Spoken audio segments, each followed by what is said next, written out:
Hey, what is up guys? Kolst here bringing you a new video with a new setup. Let me know how you guys like it. And with our new Murloc friend over here to point this direction apparently. The Wailing Caverns has been out now as of recording this video for about 2 weeks. We've had a lot of time to play with some of these new cards, including our friend here. And we have a pretty good amount of data to see kind of how these cards are performing relative to each other. So I wanted to make this video talking about the top 10 cards in the mini set as far as Arena is concerned. So in spite of there only being 35 cards in this mini set, there were a lot of cards that were really good. It was actually really hard to even trim this list down to 10. So the way I did that, basically, there's one card which was a card that just didn't quite actually make the list. It was a card which is a neutral that you're seeing a whole lot of, and that is Devouring Ectoplasm. This would have been probably number 11 on this list. So basically the top 10 are cards that are performing better than Devouring Ectoplasm. This card is extremely good, by the way. It's one of the better 3-drops in the entire game, but you know, these cards are just so much better. And with that, some honorable mentions as well. Mutinous the Devourer, our good old buddy. Cleric of Anshi, the way to pull cards out of your deck as a priest. Cinderace Scent Finder, an interesting card. Doesn't really fit the hunter identity that you would think of, but it's very good at what it does, so it's up here, performing extremely well. Spell Rattler, kind of surprising, but it's 3 mana swipe basically. It's extremely good, but that just shows you how good a lot of these other cards are. And another Demon Hunter card, of course, because Demon Hunter always has the best cards, as anyone that's playing Arena is very aware of right now. Sigil of Summoning, 2 mana for 2/2/2 taunts. You pay an extra turn, you get 2 for 1. Pretty good. And with that, let's move on to the top 10. So at number 10 on this list, we have Whetstone Hatchet. This is a warrior weapon, which is 1 mana 1/4 weapon, basically a Light's Justice, but on top of a Light's Justice, after hero attacks, give a minion in your hand +1 attack. So the reason this card is really good, again, it's outperforming Devouring Ectoplasm. It's just a warrior obviously doesn't have a ping hero power, so pings are really good. Kind of the same reason Light's Justice was good in Paladin. And these hand buffs are just really nice. So a lot of times, like, you know, you might have the concern that, well, you're probably not going to get... You do have a serious problem in warrior that you might have too many weapons. You can only... It does take up your weapon slot, so you can't equip another weapon while having this. But with this, like, if you only hit 1 minion with it, and then, you know, you just, like, hit your opponent in the face a couple times, like 1 ping and, like, 2 or 3 face damage and a bunch of hand buffs, it just adds up. It's really good. So, yeah, even in, like, the average case, this thing just does way more than a normal 1 mana card, especially a 1 mana card would. So, very good card. Moving on to number 9 on the list, we have Unstable Shadow Blast, also known as 2 mana Fireball. Very interesting because they have Piercing Shot in the game, the Hunter spell, but this is basically the inverse of it. Deals 6 damage to a minion, excess damage hits your hero. I played with this, I believe, maybe, I forget, once or twice, but yeah, so sometimes, like, you just get to hit like a 5/6 with this, and then it's amazing, right? A lot of times you do end up just having to deal like 3, 4, 5 damage with this, and you do take some damage, but sometimes you want to take self-damage. There are synergies for that, so even that isn't necessarily the worst thing in the world. It's just an extremely, extremely powerful card. It's very easy to get a decent swing or even a great swing out of it, so it just does a lot. Moving on to number 8 on the list, we have Final Gasp. 1 mana, deal 1 damage to a minion. If it dies, summon a 2/2 Adventurer with a random bonus effect. So basically, I mean, this is just extremely, extremely good. Blood for Ichor was a card which was the opposite trigger. It was deal 1 to a minion. If it lives, summon a 2/2. You know, compared to, like, Mortal Coil has always been a very good card, and I think compared to Mortal Coil, like, drawing a card, I think summoning a 2/2 Adventurer is really just better. So, you know, it's just very good. Warlock's another one of those classes that doesn't have pings and really likes any pings they can get, so this thing is just extremely good. Moving on to number 7 on this list, we have Perpetual Flame, the Shaman card. This is another card which I'm going to be releasing a video probably tomorrow as of when I'm uploading this, where I got to experiment with this card, and my experience with the card is it is very, very good. Pretty much this thing is often going to do pretty much like what a Lightning Storm would do, but it's just, instead of where Lightning Storm is 3 mana, Overload for 2, this one is 1 mana and Overload for, you know, maybe like 4 or something, which will probably be about the same cost if you're hitting a wide board. But honestly, it's felt easier to deal with than Lightning Storm does, because that 2 overload is just kind of a nasty, and 3 mana, it just kind of screws over both turns, where this really only screws over 1 turn, so it feels better for that reason.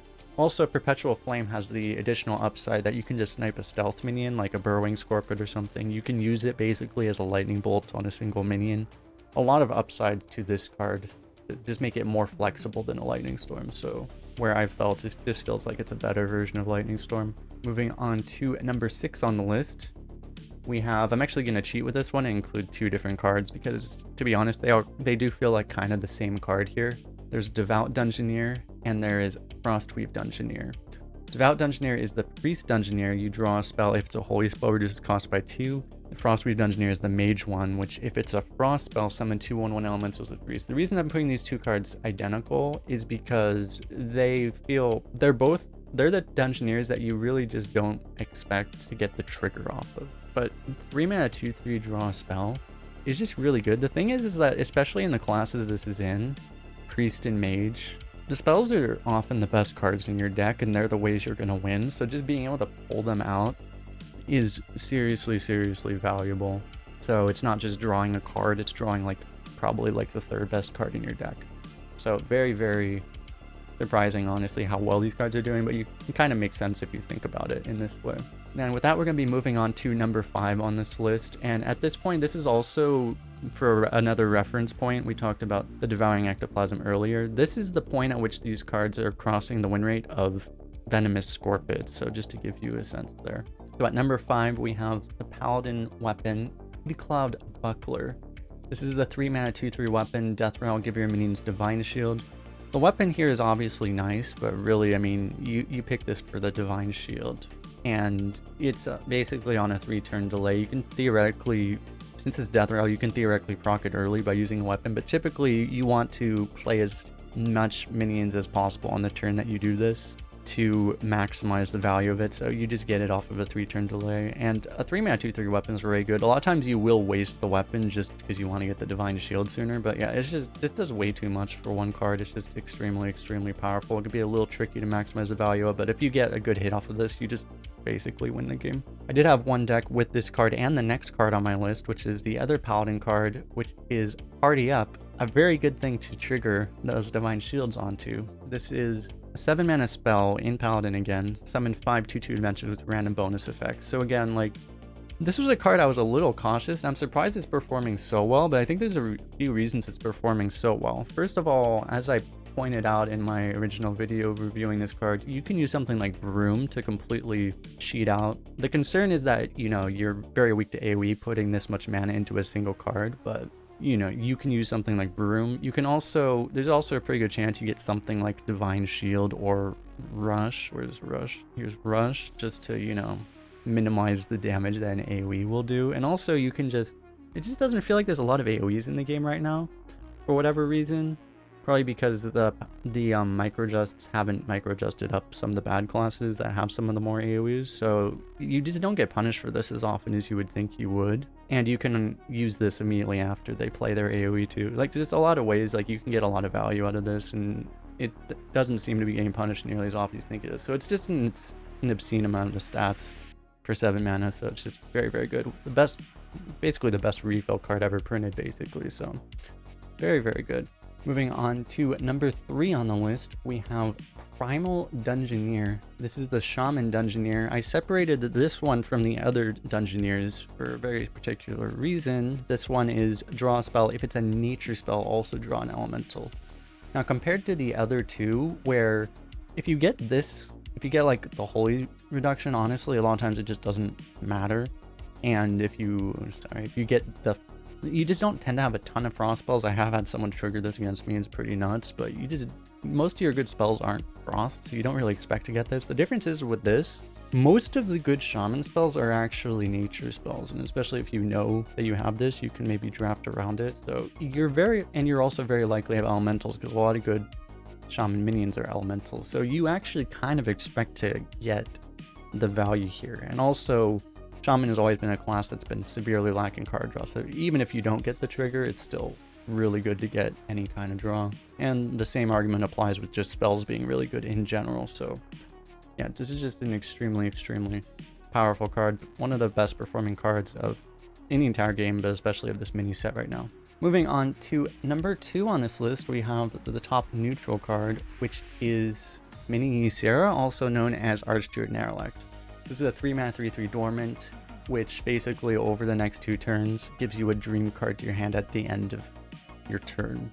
The only reason this card isn't honestly probably like the best card in, maybe short of Ysera, the best card in the entire game, is because it is possible to low roll. If you get like Nightmare in particular, it's pretty bad for you, especially off of the first one.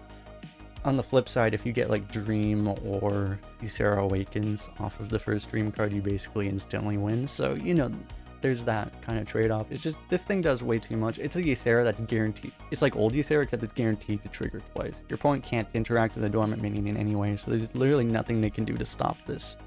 So, yeah, it just, and Dream cards are very good, so it gets a lot of value really well. I feel like there's not that much more to add to that.